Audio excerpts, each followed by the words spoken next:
மன்றத்தில் தமிழில் வழக்காட வேண்டும் என்ற கோரிக்கையுடன் போராட்டத்தில் கலந்து கொண்டுள்ள அனைத்து நான் குழந்தைங்களுக்கும் தான் சொல்லுவேன். குழந்தைங்களுக்கும் முதற்கண் என் வணக்கம். அவங்களுக்கு ஆதரவு திரட்டுற விதத்தில் வந்து சேர்ந்திருக்கிற வழக்கறிஞர்கள் மற்ற அனைத்து நண்பர்களுக்கும் முதற்கண் என் வணக்கம். தமிழ்நாட்டில் உட்காந்துக்கிட்டு தமிழில் நான் பேசணும், தமிழில் நான் வாதாடணும், இங்கே இருக்கிற மக்களுக்கெல்லாம் தமிழ் தான் நிறைய தெரியும், அதனால் அவங்களுக்கு விளங்குற விதத்தில் நாங்கள்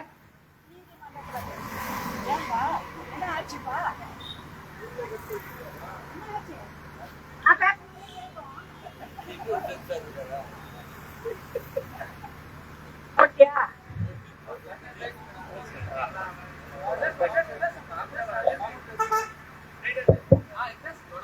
சரி.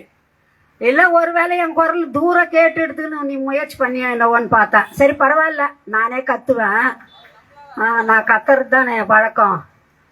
நியாயமான கோரிக்கைக்கு யாருனாலையும் கத்தலாம், அதில் தப்பே இல்லைன்றது தான் என்னோட குறிக்கோள்.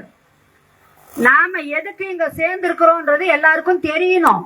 ஏதோ சும்மா ஒரு பந்தல் போட்டுக்கிறாங்க, பொழப்பு இருப்பு இல்லாத ஏதோ இவனுங்களோ பட்டுட்டு கிடக்குறானுங்க அப்படின்னு தான் போறவங்க வரவங்க நினைப்பாங்க.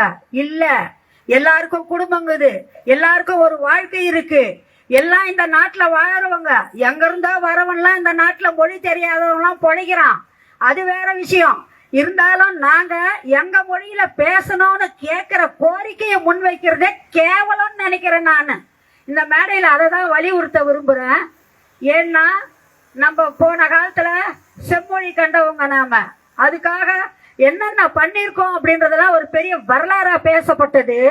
அப்படிப்பட்ட இந்த நாட்டுல என்னோட மொழி தாய்மொழியான தமிழ நான் வழக்காடு மொழியா பயன்படுத்த முடியல அப்படின்னும் போது தமிழ்நாடு தமிழருக்கே அப்படின்ற முழக்கம் எதுக்கு வந்தது? அண்ணா வலியுறுத்தினாருன்றீங்க, பெரியார் அதை தான் முதல் கொண்டு வந்தாரு. எல்லா வரலாறும் தெரிஞ்ச நீங்க ஏன் இதை புறக்கணிக்கிறோம்? உங்க பார்வைக்கு வரலையோன்னு இங்க முன்ன பேசின தம்பி சொன்னார். இவங்க போராட்டமும் இங்க வைக்கிற கோரிக்கைகளும் முதல்வர் பார்வைக்கு போகலன்னு நினைக்கிறோம் அப்படின்ற ஒரு சந்தேகத்தை கிளப்பினார். ஒருவேளை அதுதான் உண்மையோ, அதிகாரிகள் அளவுல இது தடுக்கிறாங்களோ அப்படின்ற சிந்தனை பலருக்கு இருக்கு. ஆனா இன்னையோட அந்த சிந்தனை ஒழியணும். முதல்வர் பார்வைக்கும் அவரோட கவனத்துக்கும் இந்த நிகழ்ச்சி போகணும்.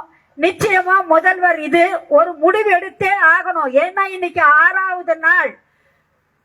நான் ரொம்ப பெரிய வருத்தத்துல இருக்கிறேன். ஏன்னா என்னை பத்தி எல்லாருக்குமே தெரியும். நான் யாரையும் இது வரைக்கும் கடிஞ்சு பேசந்தே இல்லை. எதிர் துருவமான அரசியல்வாதிகளை கூட என் பிரச்சனையில ஒண்ணு சேர்த்து இருக்கிறேன். அது முதல்வருக்கு தெரியும்.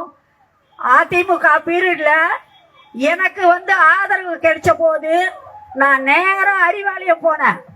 அப்ப அவர் எதிர்கட்சி தலைவர், என் பையன் விடுதலைக்கு நீ எனக்கு துணை நிக்கணும்ப்பா அப்படின்னு. கண்டிப்பா உங்க பிரச்சனைக்கு நான் பின்னால நிப்போமான்னாரு. இன்னைக்கு முதல்வரா இருக்கிறவர்.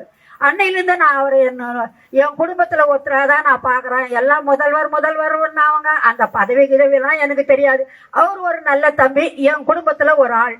நம்ம கோரிக்கைக்கு அவர் செவி சாய்ப்பார், நமக்கு அவர் பக்கபலமா இருப்பார். அந்த நம்பிக்கையில தான் இன்னைக்கு வரைக்கும் நான் ஓடிட்டு இருக்கிறேன். 31 ஆண்டு என்னோட போராட்டம். ஒரு நாள் 2 நாள் இல்ல. யார ஒருங்கிணைச்சா அப்படின்றது எல்லாருக்குமே தெரியும். இருந்தாலும் நான் யாரையும் கடிஞ்சு இது வரைக்கும் பேசுறதில்ல. மனநோக பேசுறதுனால என்ன பயன் கிடைக்க போகுது அப்படின்றது தான் என்னோட கொள்கை. எல்லாரையும் அரவணைக்கணும், எல்லாருக்கும் என் பிரச்சனையை விளங்கப்படுத்தணும், அவங்க அதை புரிஞ்சுக்கணும், எனக்கு நல்லது செய்யணும். நான் எதையும் தவறானதை கையில எடுக்க மாட்டேன் அப்படின்றது எல்லாருக்குமே தெரியும்.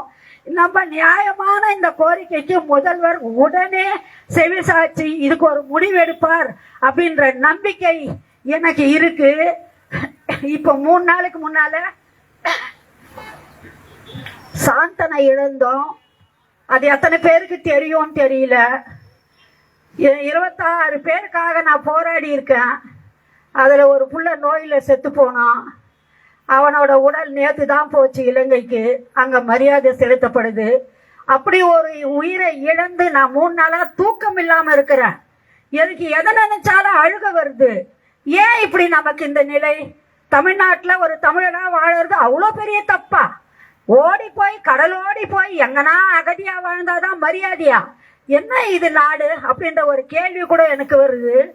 தமிழ்நாட்டில் தமிழருக்கு உரிமை இல்லை, வாழும் வாழ்க்கை அவங்களுக்கு நிரந்தரம் இல்லைன்னும் போது என்ன வாடு, என்ன நாடு இது அப்படின்ற கேள்விதான் மேலோங்குது. இங்க எல்லாம் சொன்னாங்க பேசினா வழக்கு பதிவு பண்றாங்க அப்படின்னு. பதிவு பண்ணிட்டு போட்டோம், பார்க்காத வழக்கு இல்ல, போட்டோம். நம்ம ஒரு நியாயமான கோரிக்கைக்காக தான் இங்க வந்து நின்று இருக்கிறோம். நாம அநியாயம் எதையும் பண்ணல, நாட்டுக்கு எதிராக எதுவும் நாம பிரச்சாரமோ போராட்டமோ பண்ணல.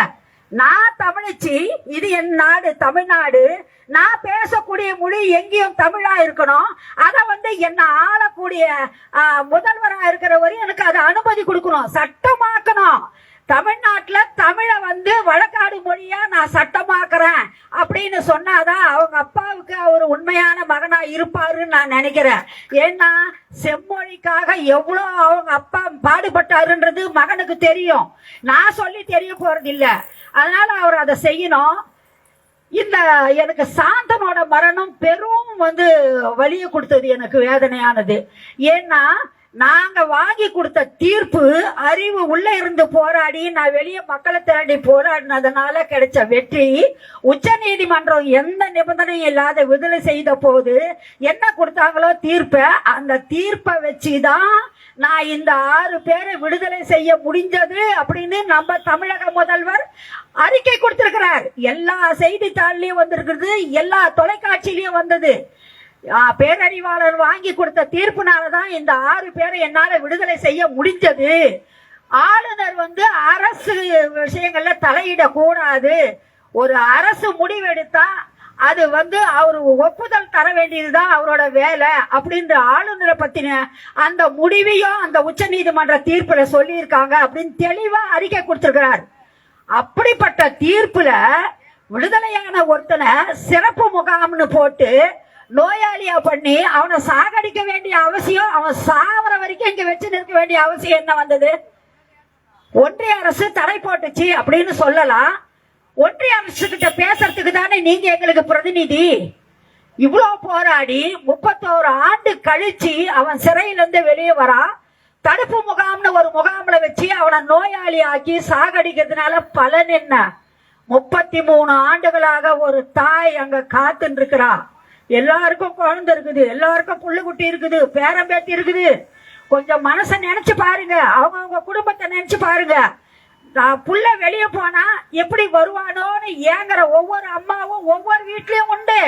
ஆண்கள் ஏங்குறாங்களோ இல்லையா, பெண்களுக்கு அந்த உணர்வு உண்டு. அதனால்தான் சொல்றேன், 33 ஆண்டுகளாக தான் பையன் வரமாட்டானா, அவனை கண்ணால பார்க்க மாட்டோமா, அவனுக்கு ஒரு வாரம் சோறு கொடுக்க மாட்டோமான்னு ஏங்கி இருந்தாலே ஒரு அம்மா, அவகிட்ட பணமா கொண்டு போய் சேர்த்தோமே.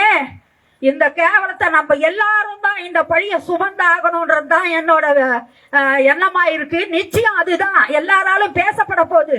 ஏன்னா அந்த தாயோட இயக்கத்தை இனிமே யாராலும் நிவர்த்தி பண்ணவே முடியாது.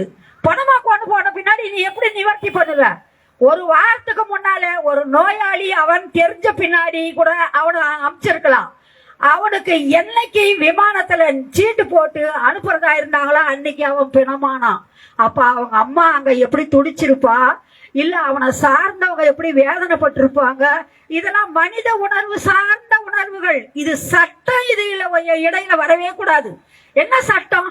மக்களுக்காக தான் சட்டம், சட்டத்துக்காக மக்கள் கிடையாது.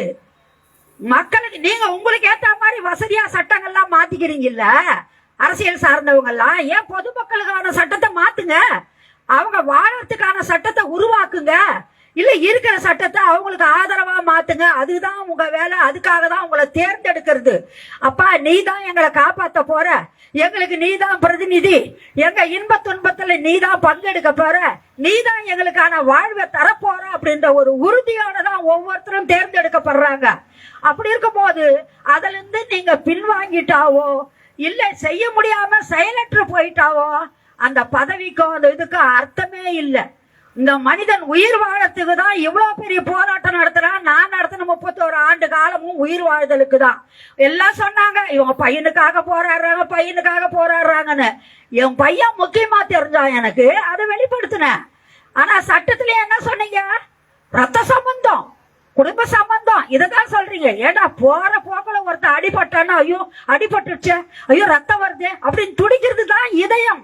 அந்த இதயம் உள்ளவங்களதான் மனிதனா நினைக்கணும் இந்த மக்கள்லாம். அப்படிப்பட்ட உணர்வு அற்ற ஒரு சட்டம் நமக்கு எதுக்கு? ஒருத்தன் பட்டினியா கிடக்குறான் 6 நாளா, எல்லாம் படுக்கையில இருக்கிறாங்க, என்ன ஆவாங்க, அவங்க உயிர்லாம் என்ன ஆகுன்றத பத்தி கவலைப்படாம நான் என் பாட்டுக்கு இருக்கிறேன்னா அதுக்கு பேரு மனிதம் இல்ல. மனித தன்மையோட வாழறதுக்கு முயற்சி பண்ணுங்க. சட்டம் எல்லாம் பின்னாலதான். ஒரு மனித வாழ்வுக்கு முன்னால எந்த சட்ட திட்டமும் எடுபடாது. தயவு செய்து இனிமே அரசு அமைதி காக்காம இவங்க பிரச்சனையில உடனடியா ஒரு முடிவு எடுக்கும் அப்படின்ற நம்பிக்கையோட நான் இங்க வந்து நின்று இருக்கிறேன். ஒரு நியாயமான கோரிக்கைக்கு தவிர நான் எதுலையும் நான் கலந்துக்க மாட்டேன்றது அரசுக்கே தெரியும். தமிழ்நாடு இது என் நாடு, என் தாய்மொழி, என் தாய்மொழியில் வழக்காட வேண்டும். அதை நான் புரிஞ்சுக்கணும் அப்படின்றதுக்காக தான் இங்க ஆதரவு சொல்ல வந்திருக்கிறேன். அதனால அதை புரிஞ்சுக்கணும். எங்க வழக்குக்கே இந்த நீதிமன்றத்துக்கு வரும்போது என்னோட அனுபவத்தை நான் இங்க பதிவு பண்ண விரும்புறேன். நாங்க போறோம், வழக்கு மன்றத்துக்குள்ள போறோம், எனக்கு சுயநினைவே இல்லை. ஏன்னா அந்த மரண தண்டனை பத்தி பேச போறாங்க, என்ன முடிவெடுக்க போறாங்க நீதிபதிகள்னு எனக்கு தெரியாது. நான் எங்கேயோ என் பாட்டுக்கு பையன் மாட்டிக்கிட்டு வழக்கு மன்றத்துக்குள்ள போறேன். என்ன எந்த காவலர்களும் தடுக்கல, எல்லாம் தடுத்து அவங்கள எல்லாம் அடையாளம் காட்டுங்கன்னு தான் உள்ள அனுப்புறாங்க. அது என்னன்னு தெரியல, என்னை யாரும் கேட்கல, என் பாட்டுக்கு போறேன். அப்ப ஒரு தம்பி என்னை கூப்பிடுறாரு, அம்மா அம்மா எங்கம்மா போறீங்கன்னு. எப்பா இன்னைக்கு வழக்கு வருது, நாங்கப்பா அறிவுது அதுக்காக போறேன் அப்படின்னா. ஏமா நீங்க எங்கேயோ போறீங்கம்மா, நான் கூப்பிட்டு போறவான்னு. எனக்கு அவ்வளோ சுயநினைவற்று கிடக்கிறேன் நான். என் பிள்ளைக்கு என்ன ஆகுமோ, அந்த மரண தண்டனை என்ன சொல்லுவாங்களோன்னு நான் ஒவ்வொரு வினாடியும் துடிச்சு துடிச்சு செத்து இருக்கிறேன். அப்ப நான் போறேன், அந்த தம்பி என்ன கூப்பிட்டு போறாரு. உள்ள போகும்போது எல்லாம் உசு உசுன்றாங்க. என்னப்பா உசு உசுன்றீங்கன்னா, சத்தம் போட்டா நீதிபதிகளுக்கு ஆகாது, தப்பா சொல்லுவாங்க, எல்லாம் அமைதியா இருக்கணும், அதுக்குதான் உசு உசுன்னுக்கிறோம். ஐயோ அப்படியா, சரிப்பான்னு பேசுறது நிறுத்திட்டு அமைதியா உக்காந்தோம். கொஞ்ச நேரத்துக்கெல்லாம் நீதிபதி வந்தாரு. எல்லாம் எழுந்து நின்னாங்க. நாடகத்திலயும் சினிமாவிலையும் பார்த்தானே எனக்கு பழக்கம், இப்பதானே நேரடியா பாக்குறேன். சரி நானும் எழுந்து நின்னேன். எல்லாம் உக்காந்தாங்க, நானும் உக்காந்தேன். கொஞ்ச நேரத்துக்கெல்லாம் எல்லாம் கை தட்டுறாங்க, குதிக்கிறாங்க, சிரிக்கிறாங்க. எனக்கு என்னன்னா விளங்கல, அவங்க என்ன பேசுனாங்கன்னே எனக்கு புரியல. ஏதோ ரகசியம் பேசின மாதிரி இருந்துச்சு. பக்கத்துல நின்னுக்கு நீதிபதியும் வழக்கறிஞர்களும். எனக்கு புரியல, என்னப்பா இவ்வளவு நேரம் உசு உசுன்னீங்க, இப்ப என்னவோ சத்தம் போடுறீங்க, சிரிக்கிறீங்க, கை தட்டுறீங்க, ஒண்ணுமே புரியலையாப்பான்ற. ஏன்னா எனக்கு புரியல, அந்த வழக்காடு மன்ற நிகழ்வு எனக்கு என்ன அர்த்தமே தெரியல. அதனால நான் கேக்குறேன். ஒருத்தர் சொல்றாரு 4 வாரம் இடைக்கால தடை போட்டுக்கிறாங்கம்மா, இன்னொருத்தர் சொல்றாரு 8 வாரம் எனக்கு எதுவுமே புரியல. எனக்கு புரியுற மாதிரி பேசியிருந்தா தானே எனக்கு தெரியும். அவங்க என்னவோ பேசினாங்க 2 பேரும், எனக்கு புரியல. அப்பதான் உணர்ந்த, ஆஹா இந்த மொழி எவ்வளவு முக்கியம். நமக்கு தெரிஞ்ச மொழியில எதுவும் இருந்தா நம்மால விளங்கிக்க முடியுது, இல்லைன்னா எதையும் விளங்கிக்க முடியல அப்படின்றது என் வாழ்க்கையில நான் பட்ட அனுபவம். உடனே ஒரு தம்பியை கேட்டேன், இவ்வளவு நேரம் உசு உசுன்னீங்க, இப்ப என்னப்பா இப்படி சிரிக்கிறீங்க, நீதிபதி கோவப்பட மாட்டாரான்னு. ஆமா அவரே அங்க ரசிக்கிறாரு பாருமா, நம்ம மகிழ்ச்சி எல்லாம் பார்த்து அவருக்கே இது ஒப்புதல் பழகுதுமா அப்படின்றாங்க. அப்பதான் பார்த்தா அவங்க ரொம்ப அப்படியே கையை வச்சுக்கிட்டு அப்படியே ரசிக்கிறாங்க, எல்லாரையும் பார்த்துக்கிட்டு. நான் பார்த்தேன், ஆஹா இது என்ன நடவடிக்கை, நம்ம நாடகத்துல சினிமாவெல்லாம் வேற மாதிரி தானே கோர்ட் சீன் எல்லாம் பார்த்துருக்கோம், இது என்ன வேற மாதிரி இருக்குதுன்னு எனக்கு வெளியே வர முடியல.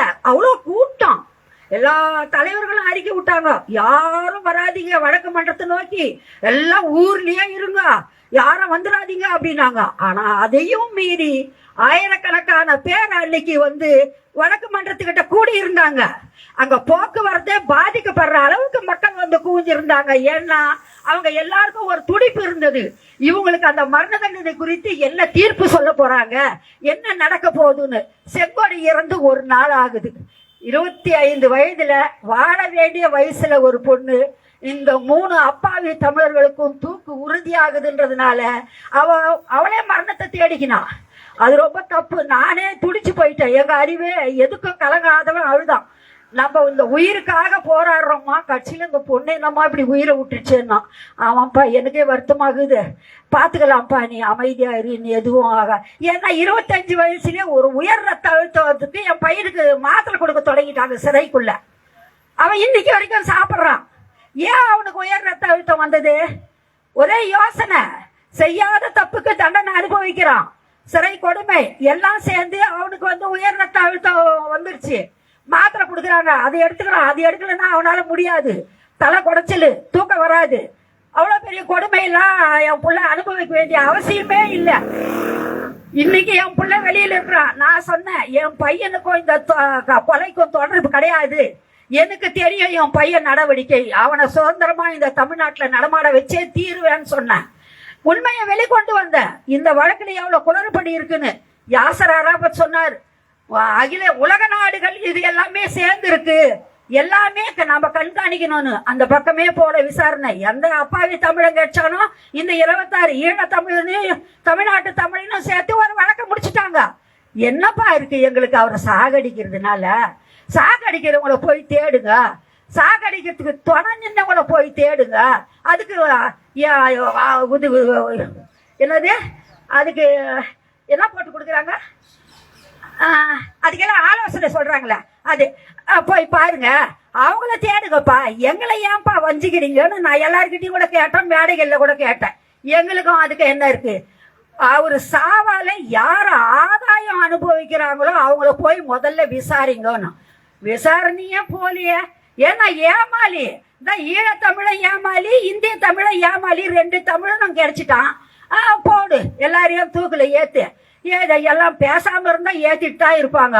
எல்லாரும் ஒன்று சேர்த்து அனைத்து இயக்கங்களும் அனைத்து கட்சிகளும் மக்கள்லாம் ஒன்று சேர்ந்து இதுல எவ்வளவு உண்மை இருக்குது உணர்ந்த பின்னாடி எல்லாம் ஒரு மனதான் நின்னாங்க. எல்லாம் ஒட்டு மொத்தமா நியாயமான கோரிக்கை இதுன்னு போராடினாங்க. அதனால நம்மால வெற்றி பெற முடிஞ்சது. இந்த 6 பேரையும் உயிரோட காப்பாற்ற முடிஞ்சது.